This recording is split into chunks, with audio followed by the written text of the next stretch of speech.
Nahirapan si George na paniwalaan ang mga sinabi ni Inigo sa kanya sapagkat sa kanyang paniniwala mabait ang kanyang asawa, pero ayaw man niyang tanggapin ito ang katotohanan at nilinis pa ni Inigo ang pangalan ni Sam. Nag-iingat ni Inigo itong si George dahil bukod sa kanilang dalawa ni Juliet, meron pang ibang Palacios killer. Sa kabilang banda, tilang malagay sa panganib ang buhay ni Vivian dahil naamoy ni Aurora ang mga patutsada ni Vivian sa kanya. Sobrang dismayado din itong si Aurora dahil hindi nagawa ng maayos ang pinapatrabaho niya sa kanyang tauhan.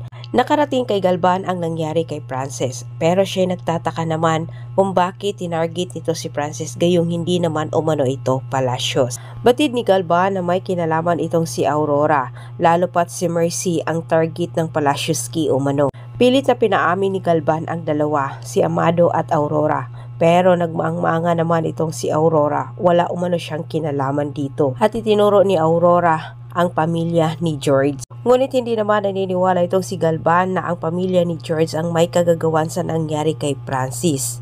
Diretsang tanong ni Galvan kung may inutusan umano itong si Amado at Aurora para sagasaan itong si Mercy at ginamit ang Palacios killer para ito umano ang masisisi sa nangyari kay Francis. Samantala, inamin ni Aurora kay Amado na siya umano ang may kinalaman sa nangyari kay Francis. Si Mercy umano sana ang kanyang target para siya'y makaganti. Samantala, napag-isip-isip ni George na kailangan na niyang makipagtulungan kay Sam. Bibigyan umano nila ng hustisya ang nangyari sa tatay ni Sam at higit sa lahat sa mga magulang umano ni Inigo.